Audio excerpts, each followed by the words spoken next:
নমস্কার, আমি সঞ্চিতা। ফাইন্ডিং বুক চ্যানেলে আপনাদের স্বাগত। বই থেকে সিনেমা এই সিরিজের আরও একটা নতুন পর্বে আপনাদেরকে স্বাগত জানাই। এই সিরিজে আজকে যে গল্পটির কথা বলবো সেটা হলো লেখিকা প্রতিভা বসুর লেখা একটি ছোট গল্প। গল্পটির নাম হচ্ছে নতুন পাতা। এখানে আমরা সাবিত্রী বা সাবিকে দেখতে পাই। বছর 13-র এই মেয়েটি তার বিধবা মায়ের সঙ্গে থাকে জেঠুর পরিবারে। পড়াশোনাতে তার বিন্দুমাত্র মন নেই। সারাদিন সে খেলাধুলা করে বেড়াতেই ভালোবাসে এবং ছেলেদের সঙ্গে তার বেশি খেলাধুলা, মানে একটু টম বয় টাইপের। ক্লাস 7-এ সে বেশ কয়েকবার ফেল করেছে। এই সাবিত্রীকে বিয়ে দিয়ে দেওয়া হচ্ছে স্কুল মাস্টার সুনীলের সাথে। সাবিত্রী সে সময় বিয়ের ব্যাপারটা কিছুই বোঝে না। সে নানা রকম শাড়ি গয়না ইত্যাদি পেয়েই খুব খুশি। তারপর যখন সে শ্বশুরবাড়িতে যায়, সেখানে যাওয়ার পরও কিন্তু সে মনে করে যে সে এতদিন পর্যন্ত যেভাবে তার জীবন কাটিয়েছে শ্বশুরবাড়িতে গিয়েও সেরকমই সে করবে, এবং সেখানে গিয়ে সেই রকম স্বাধীনতা স্বাভাবিকভাবেই সে পায় না এবং সেখানে তার ভালো লাগে না। শ্বশুরবাড়িতে কাউকে কিছু না জানিয়ে সেখানকার একটিমাত্র কুকুর বাঘাকে নিয়ে সে একদিন চুপি চুপি বাড়ি চলে আসে। বাড়িতে আসার পরেই স্বাভাবিকভাবে প্রথমে তার মা তো প্রথমে খুশি হয় সে এসেছে বলে, এবং পরে যখন জানতে পারেন যে শ্বশুরবাড়িতে কাউকে কিছু না জানিয়ে সে একা একা চুপি চুপি পালিয়ে এসেছে, তখন তো তার ওপর যা হওয়ার সেটা হয়। তারপর থেকে সেই বাপের বাড়িতেই থেকে যায়। এখানেই সে দিব্যি আগের মতনই থাকতে শুরু করে। এদিকে শ্বশুরবাড়ির লোক এই সাবিকে নিয়ে একদম ব্যতিব্যস্ত। তারা ভাবে একদিকে ভালোই হয়েছে, সাবিত্রী একা একাই চলে গেছে, এবার তারা ছেলেকে আবার নতুন করে বিয়ে দেবে। তারপরে কি হয়, সুনীলের কি আবার নতুন করে বিয়ে দেওয়া হয়, বা সাবিত্রী কি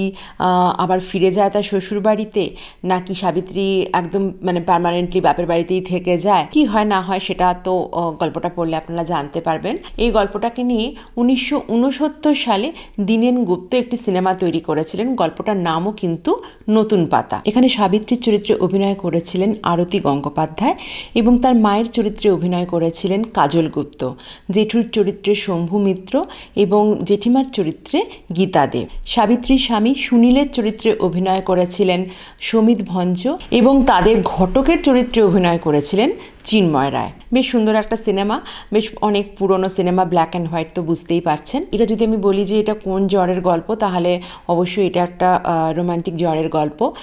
প্রতিভা বসুর খুব সুন্দর সুন্দর রোমান্টিক জনের গল্প রয়েছে, তো এটাও বেশ সুন্দর একটা গল্প। গল্পটা কি হবে না হবে সেটা আমি আর পুরোটা বলছি না, সেটা আপনারা গল্পটা পড়লে বা সিনেমাটা দেখলে জানতে পারবেন। সিনেমাটাও দেখতে পারেন আর গল্পটাও কিন্তু অবশ্যই পড়ে নেবেন। গল্পের সাথে সিনেমার মোটামুটি মিল রাখা আছে। সিনেমার জন্য অবশ্যই কিছুটা চেঞ্জ তো করাই হয়েছে। মূল গল্পটা কিন্তু এটাই, নতুন পাতা।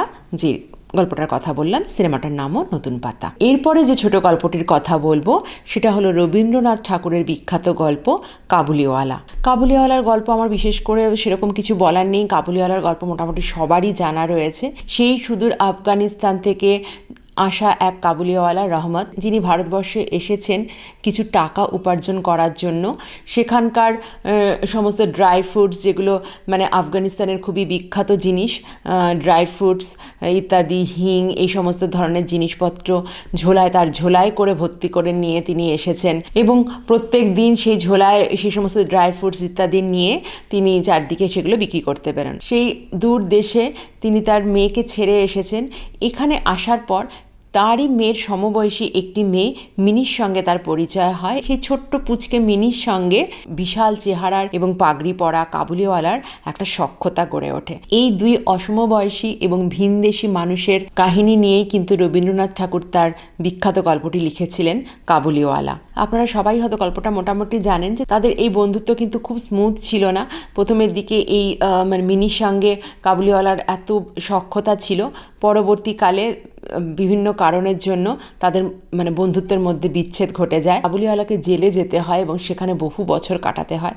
তারপর জেল থেকে যখন ফিরে আসে ততদিনে মিনি অনেক বড় হয়ে গেছে। মিনিকে দেখে চিনতে পারে না কাবুলিওয়ালা। যাই হোক, এই গল্পটার কথা তো মোটামুটি সবাই জানেন। এই গল্পটাকে নিয়ে কিন্তু সিনেমা তৈরি হয়েছে। একটা সিনেমা নয়, বেশ অনেকগুলো সিনেমা তৈরি হয়েছে। সেই সিনেমাগুলোর কথায় পরপর আসি। সবগুলো সিনেমারই কিন্তু নাম ছিল কাবুলিওয়ালা। 1957 সালে পরিচালক তপন সিনহা এই কাবুলিওয়ালা সিনেমাটি তৈরি করেছিলেন, যেখানে এই কাবুলিওয়ালার চরিত্রে অভিনয় করেছিলেন ছবি বিশ্বাস, এবং এই ছোট্ট মেয়ে মিনির চরিত্রে অভিনয় করেছিলেন টিঙ্কু ঠাকুর। মিনির বাবার চরিত্রে অভিনয় করেছিলেন রাধামোহন ভট্টাচার্য এবং মার চরিত্রে অভিনয় করেছিলেন মঞ্জু দে। এছাড়াও এখানে অভিনয় করেছিলেন কালী ব্যানার্জি, জহর রায়, নৃপতি চট্টোপাধ্যায়, জীবেন বোস ইত্যাদি আরও অনেক চরিত্রই রয়েছে, সবগুলোর কথা আমি এখানে বললাম না। 1961 সালে কিন্তু হিন্দিতেও কাবুলিওয়ালা সিনেমাটি তৈরি হয়েছিল, যেটা পরিচালনা করেছিলেন হেমেন গুপ্ত এবং এখানে কাবুলিওয়ালার চরিত্রে অভিনয় করেছিলেন বলরাজ সাহানি এবং মিনির চরিত্রে অভিনয় করেছিলেন বেবি ফারিদা। 1994 সালে মালায়ালাম ভাষায় কিন্তু কাবুলিওয়ালা তৈরি হয়েছিল। 2006 সালে বাংলাদেশ থেকেও কিন্তু একটি সিনেমা তৈরি হয়েছিল, সেটার নামও ছিল কাবুলিওয়ালা এবং তার পরিচালক ছিলেন কাজী হায়াত। সম্প্রতি অর্থাৎ 2023 সালে পরিচালক সুমন ঘোষ আবার কাবুলিওয়ালা তৈরি করেছেন। সেখানে কাবুলিওয়ালার চরিত্রে অভিনয় করেছেন মিঠুন চক্রবর্তী আর মিনির চরিত্রে অভিনয় করেছে অনুমেঘা কাহালি। মিনির বাবার চরিত্রে অভিনয় করেছেন আবির চ্যাটার্জি এবং তার মায়ের চরিত্রে অভিনয় করেছেন সোহিনী সরকার। এগুলোর মধ্যে এই যে সিনেমাগুলোর নাম বললাম, এর মধ্যে এই মালায়ালাম সিনেমাটা ছাড়া কিন্তু বাকি সবকটা সিনেমাই আমি মোটামুটি দেখেছি এবং গল্পটা সব জায়গাতেই তো সেম আছে। অবশ্যই রবীন্দ্রনাথ ঠাকুরের গল্প নিয়ে করা হয়েছে, যেহেতু গল্পটা সব জায়গাতেই সেম আছে, কিন্তু কোথাও কোথাও মানে একটু চেঞ্জ করা হয়েছে। কিন্তু প্রথম যে সিনেমাটা তৈরি হয়েছিল ছবি বিশ্বাস যেখানে অভিনয় করেছিলেন, সেটা কিন্তু পুরো হুবহু গল্প, মানে গল্পটাকেই বেস করে করা হয়েছে আর বাকি গল্পগুলোর মধ্যে কিছুটা চেঞ্জেস করা হয়েছে। আশা করি আপনাদের সবারই কাবুলিওয়ালা সিনেমা দেখা। যদি আপনাদের এখনও না দেখা হয়ে থাকে তাহলে কিন্তু অবশ্যই দেখে নেবেন। রবীন্দ্রনাথ ঠাকুরের গল্পটাও কিন্তু অবশ্যই পড়ে নিতে পারেন কাবুলিওয়ালা। আর সিনেমাগুলো যদি দেখা না থাকে তাহলে কিন্তু সিনেমাগুলো দেখে নিতে পারেন। আপনাদের যেটা খুশি আপনারা দেখে নিতে পারেন। এতগুলো সিনেমার কথা আপনাদেরকে জানালাম কাবুলিওয়ালার উপর বেস করে যেগুলো তৈরি হয়েছে। তবে আমার সবচেয়ে পছন্দ কিন্তু প্রথম সিনেমাটা, অর্থাৎ ওই ছবি বিশ্বাসের সিনেমাটাই আমার সবচেয়ে বেশি পছন্দের। সিনেমাগুলো অবশ্যই দেখুন এবং গল্পগুলোও অবশ্যই পড়ুন। আপনার কোনটা বেশি পছন্দ হলো অবশ্যই কমেন্ট করে আমাকে জানাবেন। দেখা হবে অন্য কোনো বইয়ের আলোচনায়। আজ তাহলে আসি, নমস্কার।